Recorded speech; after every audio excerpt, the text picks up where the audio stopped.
이제 차입금입니다. 차입금. 차입금은 돈을 빌린 걸 말을 하고요. 참고로 차입금의 반대는 대여금입니다.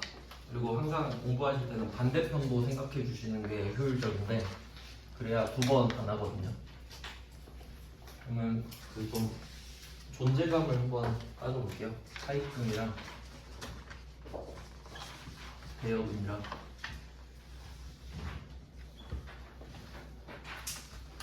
일단 한자 뜻을 보면은 차자가 빌렸다는 뜻이고 대자가 빌려줬다는 뜻입니다. 그러니까 한자 자체의 뜻은 다 들어있어요. 그리고 그 차변 대변 할 때 쓰는 한자가 이거긴 해요. 근데 그냥 발음만 빌리는 겁니다. 발음만 음차한다고 하죠. 뜻은 전혀 상관없어요. 이때 차입금 대여금의 존재감 따져보면 차입금은 시험에 나올 확률이 꽤 높아요. 왜냐면 이제 대부분의 기업들이 돈을 넉넉하게 갖고 시작하지는 않고 그리고 생각보다 돈이 항상 많이 필요하고 하니까 돈을 빌리는 경우가 많단 말이죠. 근데 빌려주는 경우는 잘 안 나올 겁니다. 왜냐면 상식적으로 삼성전자를 한번 생각해보세요. 삼성전자 돈 많아요. 막 자산이 조단이란 말이에요. 그러면 남는 돈 있으니까 이걸로 돈놀이나 좀 해볼까? 그럼 좀 이상하죠. 삼성전자가 막 돈 빌려주고 다니는 거예요. 이자 받고 막 일수 찍고. 그럼 이상하죠. 그럴 일은 없잖아요. 그러니까 우리가 제조업인데 대여금리 나오는 경우는 잘 없는 거지. 그러니까 문제를 위한 문제로 나올 수는 있는데 빈도수 자체는 낮을 겁니다. 근데 돈을 빌리는 건 일반적인 경우죠. 그러니까 돈을 빌리는 건 잘 나오겠지. 그래서 제가 대여금 자체는 따로 다루진 않았어요. 근데 차입금은 따로 다룬 겁니다. 빈도수가 높을 거기 때문에. 이제 하나씩 볼게요. 13페이지죠. 13페이지에 1번부터 보겠습니다. 자, 9월 9일입니다. 연도도 제가 써놨죠. 2024년 9월 9일 초록산업으로부터 500만 원을 차입하고 이를 모두 장기 차입금으로 회계 처리하였다. 여기서 한번 끊어둘게요. 처리하였으나 그중 200만 원은 상환기일은 24년 12월 8일이다. 어제 제가 그 유동자산 할 때 알려드렸던 개념인데 이걸 이제 응용해야 돼요. 그러면 문제 분석을 좀 해볼게요. 이거 고치는 문제인데 500을 빌린 거는 맞아요. 그러니까 차입금은 맞거든요. 근데 밑에 답 보시면 단기랑 장기랑 섞여 있죠. 참고로 그 어제 유동, 비유동 이렇게 구분하는 법 알려드렸는데 그림으로 다시 볼게요. 지금이 2025년,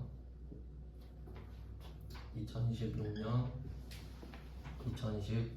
이 문제로 맞춰야겠네. 이 문제 연도까지 써놨는데 하나씩 땡길게요. 24, 25, 26 이렇게 하겠습니다. 뭐 사실 상관은 없는데 저랑 여러분이 다르면 헷갈리니까 문제에 맞춰서 적어놓을게요. 그럼 24년 9월 9일입니다. 오늘이 구구절이네요. 24년 9월 9일에 초록산업으로부터 500을 빌렸다. 그러면 돈을 빌렸다, 빌려줬다 이 말이 나오면 반드시 생각해야 될 게 있어요. 만기예요. 돈을 빌리고 빌려주면 언제 갚을지가 정해져야 될 거 아닙니까? 그게 제일 중요하거든요. 그러니까 회사채도 만기가 중요하고 지금 이거 차입금도 만기가 중요하겠죠? 그리고 이제 만기를 한번 보세요. 상환기일이 24년 12월 8일이다. 이게 만기죠? 내가 이때 돈을 줘야 되잖아요, 다시. 그러면 제가 말씀드린 게 있었죠. 올해는 당연히 안전하고 내년까지 유동이죠. 그리고 이제 유동은 개념적인 거고요. 이름은 단기로 표현이 됩니다. 단기. 짧은 기간이라는 거죠. 그래서 유동과 단기는 같은 뜻으로 보시면 돼요. 그러면 이제 2026년 1월 1일부터는 내년까지가 아니죠. 2026년부터는 그럼 이때부터는 이 선을 경계로 해서 비유동이 되고요. 그리고 얘는 장기가 되겠죠.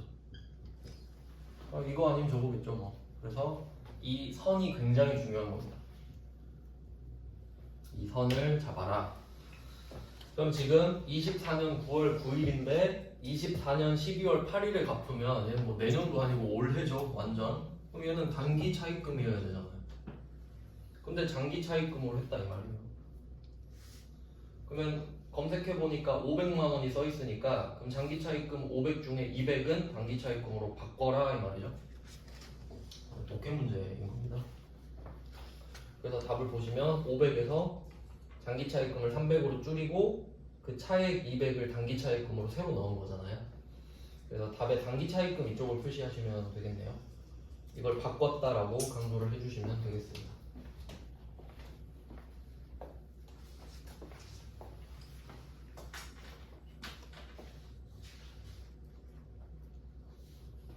아까 에어컨 켜졌었는데 왜 또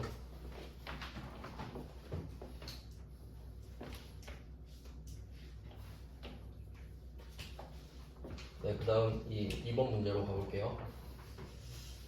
2번 문제 9월 3일에 하나은행에서 차입한 단기 차입금 8,200만 원과 이에 대한 이자 246만 원을 지급하였다 라고 되어 있네요.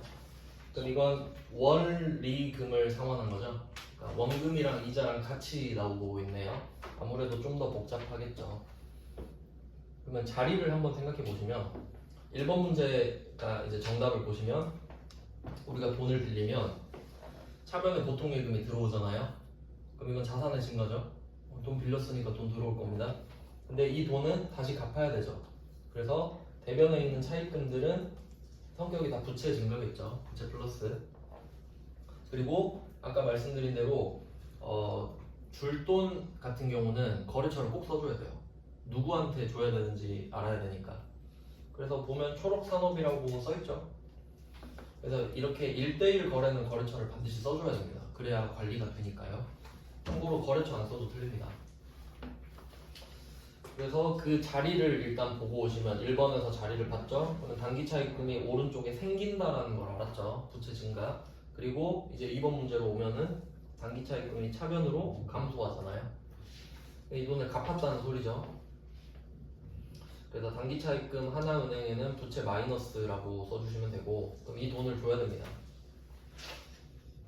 그리고 이자를 준다고 하니까 이자 비용은 비용 플러스라고 쓰시면 되겠네요. 그러니까 8,200은 원래 왔었으니까 주는 거고 246만 원은 사용 요금으로서 따로 또 주는 거죠. 그래서 대변의 보통 예금은 뭐 금액은 찾으실 필요는 없고 자산 마이너스라고만 써두시면 되겠습니다.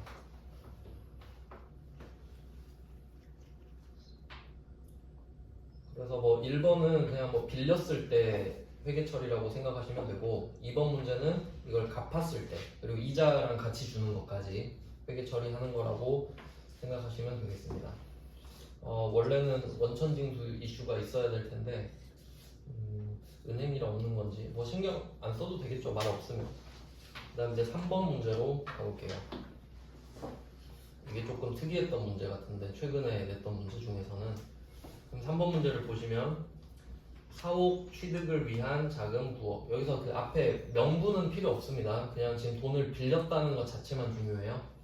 그럼 9억인데 만기가 6개월이잖아요. 그럼 여러분은 이걸 바로 하셔야 돼요. 오늘이 8월 5일이죠. 그리고 여기에 6개월을 더해봐요. 그리고 그게 내년까지인지 확인하시는 거예요. 무조건 돈 빌리고 빌려주면 그걸 확인하시는 거예요. 만기 확인하기. 그러니까 만기가 내년까지인지 확인하는 작업이 필요한 거예요. 왜냐하면 그래야 이름이 결정되지 않겠습니까? 그러면 이제 8월 5일부터 만기 6개월 하면 당연히 내년까지 들어가죠. 그러니까 이 문제는 단기 차입금을 답으로 쓰세요 이거인 거예요. 그래서 답에 단기 차입금 단기 쪽에 강조를 해주시면 되겠고요. 그러니까 좀 그 차이 아시겠나요? 1번도 날짜를 주고 단기 차입금을 알아내라 이거였어요. 1번 문제가. 근데 2번 문제는 그냥 단기 차입금이라고 말을 했죠. 그러니까 2번 문제는 그걸 물어보고 싶은 게 아니라 상환하는 절차를 물어보고 싶은 거예요. 근데 3번은 또 이름 찾는 걸 물어보는 거죠. 그래서 단기 차입금을 찾았고, 네, 여기서 굉장히 특이한 개념이 선이자라는 개념이 좀 나왔습니다. 이거 되게 좀 좀 일반적이지 않은 걸로 알고 있는데 그냥 좀 개념을 살펴보죠. 이자라는 것에 대한 개념. 이자는 제가 사용료라고 말씀을 드렸는데 뭐 예를 들어보면 어제 뭐 캐시플로우 한번 보여드렸었는데 뭐 돈을 빌렸다라고 했을 때 내가 만약에 1억을 빌렸어요. 그럼 오늘 1억이 들어오죠. 그리고 뭐 3년 뒤에 갚는다라고 하면 이자는 그냥 제가 정한 대로 1년 뒤에 500 주고 또 1년 지나면 500 주고 그리고 또 500 주고 원금 1억 갚고 이게 일반적인 뭐 흐름 아니겠습니까? 돈을 빌리고 이자 주고 갚고 그러니까 원래 이제 돈을 빌려주는 경우에는 원금은 그대로 보존이 되는 거예요. 그리고 그 외에 이자가 따로 있는 거지. 그리고 실제로 이 500만 원의 가치는 실제로 다 다르죠. 그것까지는 우리 시험에 안 나오니까. 근데 여기서 특이하게 선이자라는 개념이 있잖아요. 선이자는 보통 제가 알기로는 그 고리대금 사채업자 있죠. 그런 경우는 좀 많은데 이 금액으로 한번 말씀을 드리면 그러니까 원래는 약간 이런 느낌이어야 되잖아요. 금액을 바꿔보면 여기서 9억이라고 했으니까 9억 하고 이자는 뭐 의미는 없지만 여기에 따로 또 뭐 고리대금이니까 9천으로 할게요. 이자 9천 이렇게 주고 마지막에 9억 주고 뭐 이런 느낌이어야 하잖아요. 원래 이자라는 게 그러니까 원금은 그대로 가고 이자는 추가로 더 주는 개념이어야 되죠. 근데 오늘 내가 9억을 빌렸어요. 근데 이 사람이 이렇게 된 거예요. 아 이자가 나와 있구나. 이자를 3,600을 빼고 줘버린 거야. 그러니까 9,000을 주는 게 아니고 여기서 3,600을 빼고 줘버린 겁니다. 그럼 어떤 상황인지 생각을 해볼게요. 난 지금 9억을 빌려달라고 그랬어. 근데 상대방은 3,600을 빼고 나한테 준 겁니다. 그럼 한 8억 6천 이 정도 줬겠죠 나한테? 8억 6,400 줬겠네. 그럼 왜 9억 빌려달라고 하는데 이것밖에 안 줘요? 하니까 선이자 뗐으니까 나중에 9억으로 갚으세요 이렇게 하는 거야. 그럼 나는 돈을 빌리는 순간 이자를 내버린 거지. 그리고 9억을 갚으면 그게 이자 맞죠? 그만큼은 내가 못 받았는데 갚았으니까. 약간 그 특이한 개념이거든요. 그래서 그냥 선이자라는 개념을 알아야 뭐 문제 풀 수 있을 것 같아서 말씀을 드렸고 그래서 지금 이게 괴리가 생긴 거예요. 대변에 보시면 단기차입금 우리은행 9억 써있죠. 이게 부채 플러스잖아요. 그러니까 이게 내가 갚아야 될 돈인 거예요. 우린 결과적으로 9억을 줘야 됩니다. 근데 받은 돈이 8억 6,400밖에 없는 거죠. 8,604. 8억 6,400 맞네요. 자산 플러스라고 써주시면 됩니다. 그러면 이 3,600만 원은 원래는 이자 비용으로 쓰면 되겠죠. 그럼 뭐 돈 못 받은 거니까 비용 처리 바로 하면 되는데 근데 이 문제에서는 선이자 지급액은 선급 비용으로 회계 처리하라고 했으니까 선급 비용입니다. 그러니까 혹시 이 말이 없었으면 그냥 이자 비용 해도 정답 처리 됐었을 거예요. 그래서 이 이슈가 조금 특이한 이슈였어가지고 이건 안 풀어보면 좀 맞히기 힘들거든요. 그래서 그냥 넣어놨습니다. 3번 문제는 잘 나오는 문제는 아니에요. 근데 또 내면 풀어본 사람만 맞힐 것 같아서 넣어놨던 소리예요. 네, 그 다음은 4번으로 가보겠습니다. 4번은 좀 쉬운 편인데 4번 문제는 9월 2일에 대주주 보통 이런 관계를 특수관계인이라고 합니다. 그러니까 나랑 좀 그 특수관계인이라고 하면 내가 웃으면 쟤도 웃고 내가 울면 쟤도 울고 뭐 그런 사이를 말을 하는데 대주주면 내가 우리 회사가 잘 되면 대주주도 좋겠죠. 이 사람한테 지금 돈을 빌렸어요. 단기 차입금 2천만 원을 빌렸단 말이에요. 근데 그 중에 1,500을 일단 갚았는데 나머지는 면제받기로 했다. 이게 핵심이에요. 면제받기로 했다. 그러니까 이게 돈을 면제해주는 경우는 사실 잘 없잖아요. 그러니까 실제로 어떤 일이 있냐면 참고로 알고 계세요? 채무를 면제해주는 경우 시험에 내진 않지만 상식적으로 이해해 보시라는 거예요. 그러면 첫 번째는 이런 게 있어요. 이거 시험에 나오진 않아요. 듣기만 하세요. 지금 2천만 원을 빌렸잖아요. 그리고 1,500만 원만 갚았죠. 애초에 상대방이 나한테 1,500만 받을 생각이었던 거야. 그리고 2천을 빌려주는 거예요. 이런 걸 우리가 고급용어로 리베이트라고 하죠. 그냥 500 준 거잖아요. 그러니까 500을 그냥 찔러주기가 좀 그러니까 제가 2천 빌려드릴게요 하고 갚을 때 되니까 아 500은 됐어요 이래버리는 거지. 그러면 간접적 접대가 되는 거죠. 그게 첫 번째 목적이에요. 첫 번째 리베이트다. 근데 시험에 이런 거 안 낼 거 아니에요. 리베이트성으로 이랬다 이렇게 안 낼 거 아닙니까? 그리고 두 번째는 얘가 돈을 진짜 못 갚을 것 같은 거예요. 2천을 정말 못 갚을 것 같은 거야. 상황이 너무 어려워서. 그러니까 야 500 안 받을 테니까 제발 1,500은 꼭 줘. 이런 경우예요. 그러니까 나머지를 살리기 위해서 나머지라도 받으려고. 근데 여기서 뭐 그 의도는 상관이 없고요.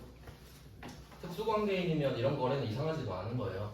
그러니까 대주주인데 500 정도 안 받을 수 있잖아요. 뭐 그런 의미예요.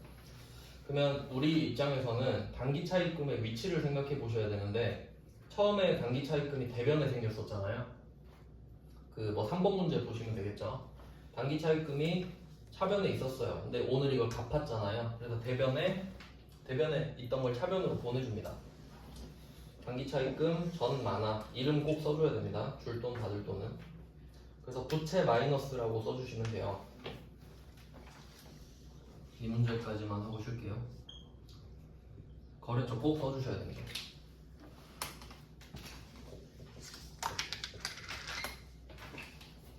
그리고 금액은 2천을 다 갚았다 이렇게 쓰는 거고 부채 마이너스. 그럼 원래 부채를 줄이려면 자산이 줄어들어야 돼요. 그러니까 부채 증가 자리가 자산 감소 자리랑 똑같은 거거든요. 이때 보통 예금이 1,500밖에 안 나간 거예요.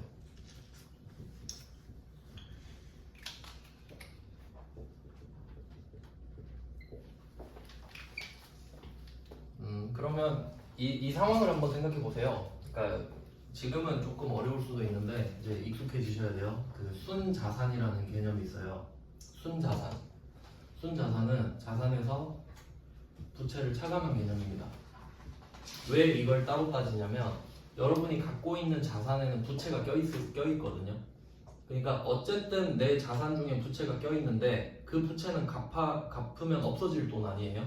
그러니까 그걸 미리 빼보는 거지. 내가 갖고 있는 돈 중에 갚아야 될 돈을 빼버리면 얼마가 남지 미리 생각하는 개념이에요. 그럴 수 있겠죠. 그러니까 보수적인 개념인 거죠. 그럼 이때 이 순자산의 변동값 있죠. 변화값.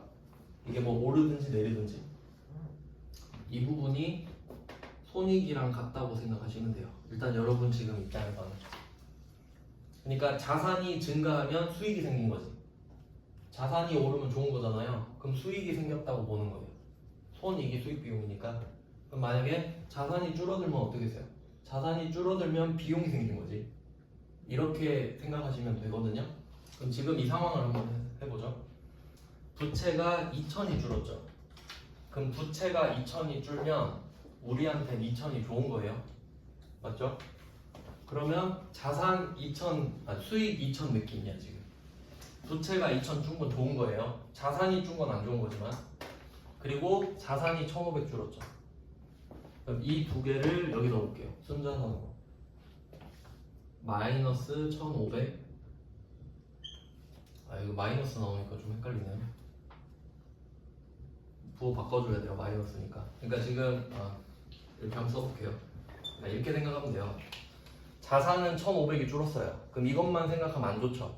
근데 부채 2천도 준 거야. 그럼 사실 우린 500이 좋은 거예요. 왜냐면 부채 2천이 줄면 자산도 2천이 줄어야 되거든요. 근데 부채는 2천을 줄였는데 자산은 1,500밖에 안 줄인 거지. 그럼 지금 우린 500을 이득을 본 겁니다. 생각해보면 그래요. 나중에 천천히 생각해보세요. 그래서 지금 이 대변 자리 500 비잖아요.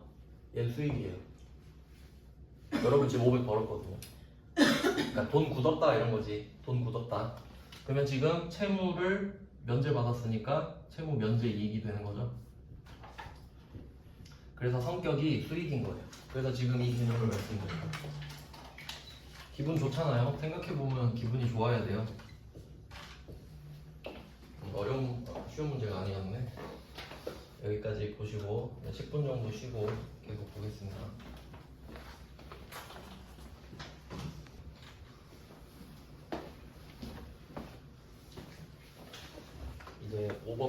볼게요. 13페이지의 5번 문제입니다.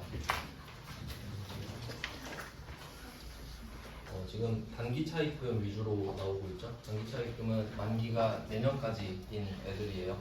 근데 이제 조금 난도를 높이고 싶다 하면 장기 차입금으로 보통 내는데 5번 문제를 한번 보죠. 5번 문제도 연도를 써놨죠. 그러니까 이렇게 장단기를 구분해야 되는 문제는 굉장히 중요하니까 그 연도를 제가 따로 써놨습니다.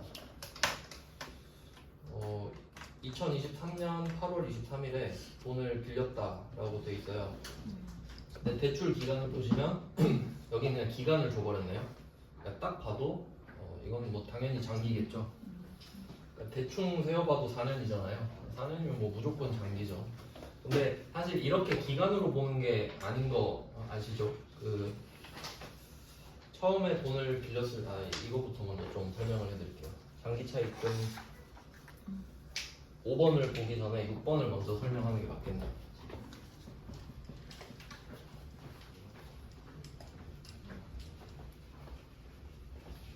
6번 문제가 시험에 굉장히 잘 나옵니다. 6번은 진짜 초빈출입니다. 따로 잘 나오는 건 이렇게 말씀드릴게요. 위쪽은 그냥 뭐 어쩌다 한 번씩 나오는 문제들이라서 여러분이 이해를 해놓으면 그냥 응용해서 푸시는 거고 6번은 그냥 답이 정해져 있습니다.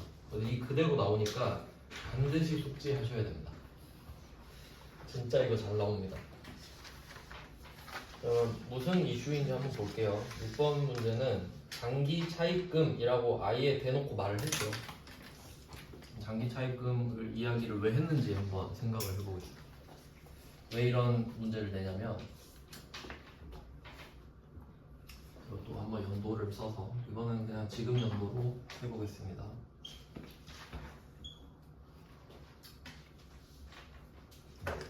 이제 돈을 한번 빌려볼게요.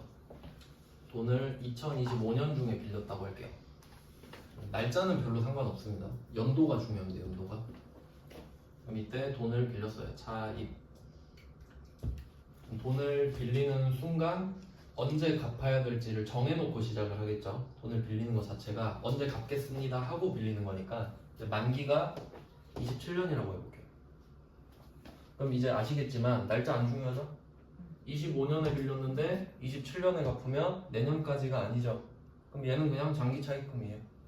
물론 실제로는 날짜도 중요하지만 우린 이름만 찾으면 되니까 일단. 그래서 이때 상환이 결정이 됐다고 하면 이게 상환이니까 이때 이름은 장기 차입금입니다. 혹시 상환이 26년도라면 단기 차입금이겠죠. 이렇게 되는 건데 그래서 이름이 장기 차입금으로 결정이 됐어요. 이제 부채를 한번 생각해 보시면 여러분이 장부를 보는데 부채가 있잖아요. 그럼 부채는 돈을 갚아야 된다는 뜻이에요. 그럼 이때 유동부채도 있고 비유동부채도 있겠죠. 그럼 보고 생각을 하는 거예요. 유동부채는 내년까지 갚아야 돼요. 그리고 비유동부채는 내후년 이후에 갚으면 돼요. 그럼 여러분은 어떤 부채가 더 좋은 거예요? 여러분한테? 내후년. 비유동이 더 좋은 거죠? 천천히 갚아도 되잖아요. 그러니까 자산은 유동이 좋은 거고 느낌이 부채는 비유동이 좋은 거 아니겠습니까? 그 느낌이 그냥 그래요. 무조건은 아니지만 그러면 나는 비유동은 조금 안전하다고 생각을 하면 되고 유동은 조금 이제 급해졌네 이 느낌을 받으면 되겠죠. 근데 처음에 빌릴 땐 얘도 안전하잖아요. 장기 차입금. 근데 이제 시간이 흐릅니다. 25년이 지나고 25년 지나갔어요. 그리고 26년에 결산할 때 있죠. 이때 장부를 다시 한번 보는 거예요. 근데 내 장부 중에 장기 차입금이라고 써있는 애가 있죠. 근데 이때 보면 어때요? 이때 와서 보니까 이름은 장기 차입금인데 내년에 갚아야 되죠. 그럼 이거 보고 그냥 갚아야겠네 하고 이러면 안 돼요. 왜냐면 장기 차입금이라는 이름은 안정감을 주는 이름이란 말이에요. 근데 장기 차입금 이름을 믿었는데 갑자기 내일 돈 갚으래. 그럼 엄청 위험해지는 거죠. 그러니까 이때 결산 때 이걸 찾아냈잖아요. 그러니까 이름을 바꿔줘야 돼. 위험하다고. 얘는 이제 안전하지 않다고 이름을 바꿔주는 겁니다. 그러니까 이때인 거죠. 이때. 상환 연도 전년도 말에 하는 거지. 이걸. 그래서 이걸 바꿔주는데 이름을 답에 보시면 유동성 장기부채라고 써있죠. 제가 이거 이름 내고 싶어서 하는 것 같은데 이름을 한번 생각해 볼게요. 장기부채. 얘가 장기 차입금을 뜻합니다. 이 정도는 해석 가능하시죠? 차입금이 돈을 갚아야 되는 거니까 장기 차입금을 장기부채라고 말해도 틀린 건 아니잖아요. 그럼 얘를 장기부채, 그러니까 얘는 태생을 말하는 거예요. 태생. 근데 지금 성격을 보니까 유동성이에요. 지금 성격이. 왜냐면 지금으로선 내년에 갚아야 되잖아요. 그럼 이제 성격은 유동성이야. 그러니까 유동성이 중요한 거죠, 지금. 태어났을 땐 장기부채였는데 지금은 유동성을 띠고 있다. 이렇게 해석하는 거예요. 그리고 저는 처음에 옛날에 이렇게 얘기했던 것 같아요. 헷갈리니까 중간을 가려요. 이렇게. 유동부채죠. 이거 성격, 이거 이름 시험을 잘 내거든요. 왜냐면 이거 공부 안 한 사람들은 나중에 문제 이렇게 내요. 이게 유동부채냐 비유동부채냐. 그럼 이름에 유동도 있고 장기도 있고 헷갈리죠. 그러니까 중간을 가려요. 그럼 유동부채죠. 그러니까 얘 성격이 유동부채라고. 그렇게 기억하세요. 가운데 가리면 딱 유동부채 남잖아요. 그래서 성격도 잘 내니까 이론 문제에서도 잘 내고 분계도 잘 내고. 그러면 성격을 한번 생각해 보시면 처음에 얘가 부채 증가로 생겼었잖아요. 그리고 언젠간 얘로 바뀌겠죠. 그래서 여기서 포인트가 이겁니다. 나한테 장기 차입금이 있잖아요. 그럼 반드시 유동성 장기 부채를 거쳐서 갚게 돼요. 이론상 그렇죠. 그래야 되잖아요. 하루라도 거쳐 갑니다. 그러니까 만약에 내가 1월 1일에 갚는다 하더라도 12월 31일에 바꿔놓고 1월 1일에 갚아야 돼요. 그러니까 하루라도 있는 거지. 무조건 거쳐가는 거지. 이론상으로. 그래서 이거를 유동성 대체라고 합니다. 그러니까 미리 알려놓는 거죠. 이제 위험해졌으니까 대비를 해라 이거예요. 그러면 얘 성격도 부채잖아요. 그러면 얘는 이름만 바뀌는 거죠. 그래서 이 붕괴의 특징은 뭐냐면 금액이랑 거래처가 똑같아요. 무조건. 금액이랑 거래처가 달라질 이유는 없죠. 그러니까 여러분이 갚을 금액은 똑같아요. 상대방도 똑같단 말이에요. 근데 나만 위기를 느끼고 있는 것 뿐이죠. 이해되시나요? 그러니까 답이 엄청 쉽지. 근데 이제 자리만 조심하시면 돼요. 자리만. 그러면 처음에 장기 차입금은 부채니까 대변에 생겼겠죠. 대변에. 헷갈리시면 1번 문제 보시면 돼요. 우리 돈 빌렸을 때 장기 차입금 오른쪽에 생겼잖아요. 그럼 이제는 장기 차입금은 없는 거죠. 그럼 오른쪽에 있던 걸 왼쪽으로 끄집어내야지. 이해되셨죠? 그러니까 부채 마이너스라 써주시면 돼. 그래서 6번 문제에다가 차변에 장기 차입금 경남은행 이 밑에다 부채 마이너스라고 쓸게요. 근데 이건 부채를 갚은 게 아니죠. 갚은 게 아니고 얘는 없어지지만 새로운 부채가 생기는 거죠. 그래서 이것까지 해주시면 좋아요. 장기 차입금에서 유동성 장기 부채로 화살표 한번 해주세요. 바뀌었다는 느낌을 주세요. 유동성 대체도 써놓으면 좋겠죠. 절대 여러분 기억력을 믿으시면 안 돼요. 메모를 잘 해놓으셔야 합니다. 자, 그러면 대변에 유동성 장기 부채, 얘는 부채 플러스라고 써주시면 되겠죠. 그래서 부채가 바뀐다는 느낌을 받으시면 됩니다. 부채가 바뀌었다. 그러니까 퀄리티가 바뀌는 거죠. 그래서 6번 문제가 시험에 굉장히 잘 나옵니다. 그래서 수동결산이라고 써놨죠. 그러니까 얘는 12월 31일에만 있을 수 있는 일이거든요. 그 외의 날은 절대 있을 수 없어요. 12월 31일만 발생합니다. 그리고 이제 응용 문제도 한번 넣어봤어요. 저라면 이제 7번 문제를 낼 것 같아요. 6번은 시험에 실제로 굉장히 잘 나오고요. 그러니까 사실 6번은 그냥 외워서 푸는 경우가 많아요. 그럴 수 있겠죠. 충분히 요령껏 풀 수 있잖아요. 그냥 외워서 왼쪽에 유동성 장기 부채, 장기 차입금이네. 하여튼 그렇게 외워서 푸시는 경우도 있는데 그러지 말라고 제가 7번 문제를 넣어놨어요. 한번 7번을 볼게요. 뭐가 다른지 한번 보실래요? 6번이랑 7번이랑 좌우가 바뀌어있죠. 좌우가 바뀌면 당연히 잘못 쓰면 틀리지 않겠습니까? 그래서 전 7번 같이 낼 거라고요. 7번은 무슨 말인지 한번 볼게요. 잘 해석 잘해야 됩니다. 7번은 심화 문제예요. 심화 문제. 그러니까 시험엔 6번이 나오지만 7번은 독해 연습용으로 써보세요. 7번 전기말 유동성 장기 부채로 대체한 중앙은행의 장기 차입금. 이거 표시 볼게요. 전기말 유동성 장기 부채로 대체한 중앙은행의 장기 차입금. 여기까지. 그리고 생각해야 됩니다. 생각. 천천히 한번 볼게요. 그럼 작년 말, 이건 아시겠죠? 전기 말에 유동성 장기 부채로 대체한 장기 차입금이거든요. 그럼 이 말은 처음엔 장기 차입금이었는데 전기 말에 유동성 장기 부채로 바꿔놨다라는 말이에요. 이해되셨나요? 여기까지? 그러니까 태생은 장기 차입금이었어. 근데 전기 말에 내가 유동성 장기 부채로 바꿔놨어. 그게 6번 이야기예요. 맞나요? 장기 차입금을 유동성 장기 부채로 바꿔놨죠? 자, 그러면 우리는 이제 위험한 부채가 됐다 이 말이잖아요. 위험한 부채가 있다 이 말이죠. 근데 지금 내가 돈을 못 갚겠어. 그래서 가서 사정한 거예요. 연장해주세요. 2년만 늘려주세요. 한 거예요. 그럼 이제 어떻게 되죠? 위험한 부채가 사라지죠. 그러니까 6번의 결과물이 지금 대변의 유동성 장기 부채잖아요. 지금 얘가 남아있는 거죠? 그럼 얘를 7번 차변으로 화살표하시면 되겠네요. 유동성 장기 부채가 7번에서 사라지는 거죠. 그럼 이제 위험한 부채가 사라지는 대신에 다시 안전한 부채가 됐죠. 그러니까 장기 차입금으로 바꿔주셔야 되는 거지. 그래서 얘도 왼쪽에서 오른쪽으로 화살표 해주시면 되겠죠. 유동성 장기 부채에서 장기 차입금으로. 이해되시나요? 그러니까 제가 7번을 내고 싶은 이유 아시겠어요? 보통 6번을 외워서 푼다 했잖아요. 그럼 7번 내잖아요. 대충 유동성 장기 부채는 외워서 풀면 틀려. 그러니까 생각해서 풀어야 된다라는 걸 강조하는 겁니다. 아시겠죠? 그래서 6번, 7번은 세트로 잘 기억을 해 둡시다. 그러니까 외우지 마시고 생각하는 연습을 하자 이거죠. 그래서 6번, 7번 이걸로 연습을 해보시고요. 6번이 시험에 잘 나온다고 했죠. 7번도 그 수동결산이라고 좀 써주세요.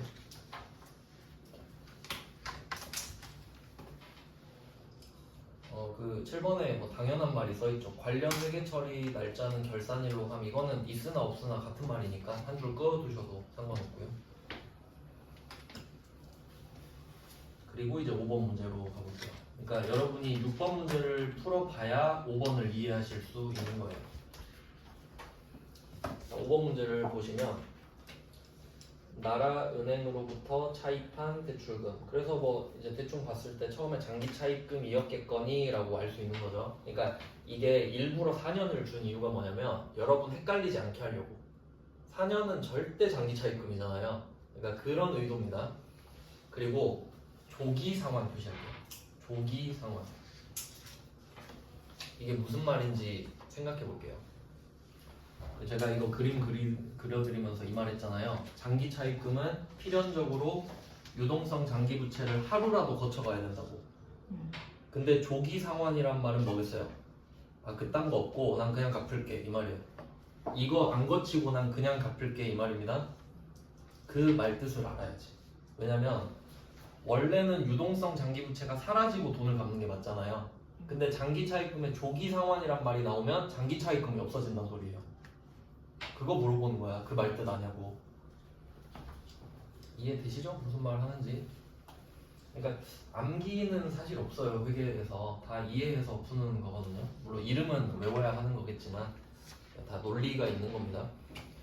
그래서 장기 차입금이 바로 사라질 수 있는 거지. 원래 이건 있으면 안 되는 일이거든요. 그러니까 되게 특이 케이스란 걸 이해하셔야 됩니다. 원래 옛날에 이런 문제가 있었는데 조기 상환이란 말이 없었거든요.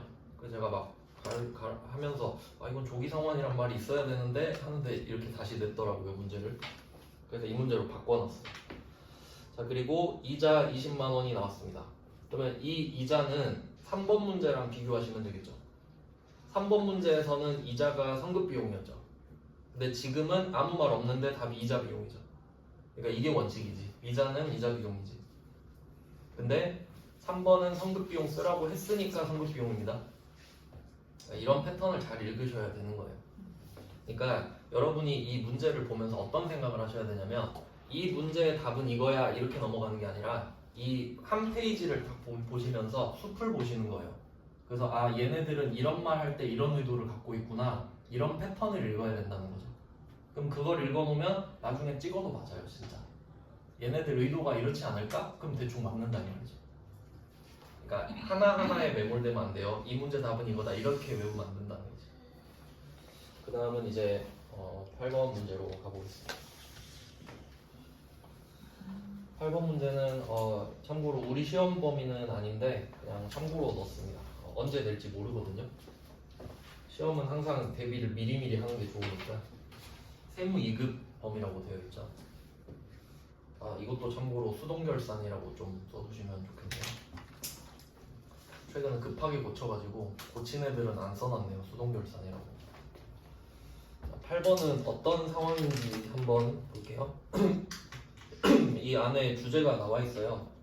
흔히 마통이라고 하는 마이너스 동작입니다.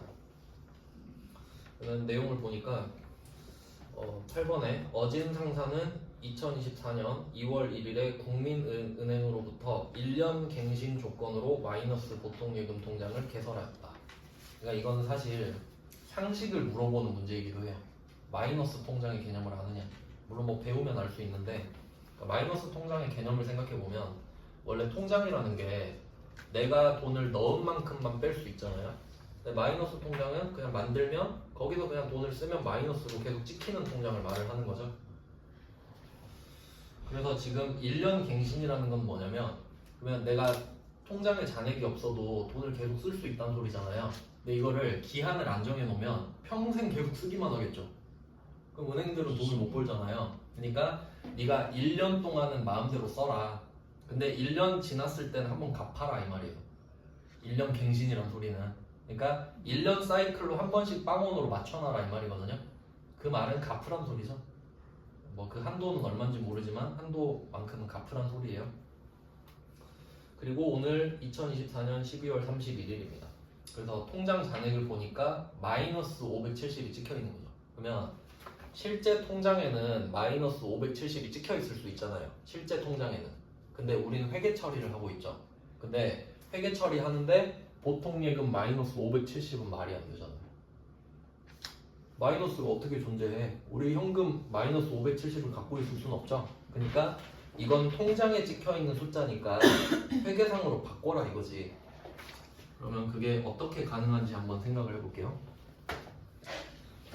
그러니까 이거를 통장 보고 회계 처리를 이렇게 해버린 거죠. 보통 예금을 570을 이런 식으로 줄여버렸겠죠. 자산의 감소로. 실제 상황을 한번 생각해 보세요. 내가 통장을 처음 만들었을 때 잔액이 빵원이었죠. 처음 만들었을 때 빵원입니다. 근데 570을 그냥 쓴 거예요. 그러면 통장에 마이너스 570 이렇게 찍혀 있겠죠. 그거 보고 똑같이 회계 처리한 거예요. 그러면 회계 장부도 빵원에서 570이 빠졌으니까 잔액은 마이너스 570 이렇게 돼 있겠죠. 똑같이 적었으니까 0 빼기 570 하면 마이너스 570 아닙니까? 회계 장부 잔액이 그렇게 돼 있는 거예요. 근데 그건 말이 안 되니까 0으로 맞추라 이거지. 그래서 이렇게 회계 처리를 했던 거 이후에 오늘 그 오류를 고치는 겁니다. 그러면 다시 보통 예금을 올려줘야겠죠. 그러니까 이걸 잘못한 거니까 다시 올려서 0으로 만들어준 거예요. 왜냐면 마이너스 금액은 말이 안 되니까. 그래서 보통 예금을 올려주는 거고요. 보통 예금이라고 말을 했었거든요. 그리고 이 마이너스 통장이라는 개념은 사실 그러니까 돈을 빌리는 거랑 똑같죠. 그리고 1년마다 갚아야 되면 단기 차익금이랑 똑같은 거예요. 그래서 이 570은 사실 빌려 쓴 거다 이렇게 바꿔주는 거지. 그러니까 그냥 없는데 쓴 거니까 빌린 거 맞잖아요. 그리고 갱신이 1년마다 이루어지니까 단기 차익금 이렇게 되는 겁니다. 그러니까 이게 왜 이 문제를 제가 넣어놨냐면 8번 주제가 굉장히 생소하죠. 마이너스 통장. 근데 보시면 1번이랑 답이 똑같아요. 맞죠? 그러니까 큰 틀을 보셔야 된다는 거지. 결국 1번이랑 똑같은 걸 하고 있는 거는 이런 느낌이라는 거잖아요. 결국 돈 빌린 거 아닙니까? 그러니까 이런 느낌으로 패턴을 잡아가는 거예요. 그러니까 상황은 여러 개지만 왁구는 몇 개 없다는 거예요. 이건 참고만 하세요. 회계 1급에 낸 적은 없습니다. 세무 2급 문제인데 별로 어렵지 않아서 냈어요. 차입금 주제는 이 정도로 보시면 돼요. 그러니까 차입금은 그럼 세 가지로 정리할까요? 첫 번째, 단기 차입금을 빌린다. 그럼 단기 차입금을 빌리면 단기 차입금으로 그대로 갚으면 되죠. 왜냐면 처음에 빌릴 때 위험하다는 걸 알고 있잖아요. 애초에 이름이 단기니까. 그럼 단기로 빌려서 단기로 갚으면 끝. 그럼 이자 주면 끝. 이렇게 되는 거고. 그러니까 이자는 있을 수도 있고 없을 수도 있는 거고요. 그 다음에 장기로 빌리면 딱 생각해야죠. 아, 이건 유동성 장기 부채로 바뀌는 거다. 근데 혹시 예외가 있다면 조기 상환도 가능은 하다.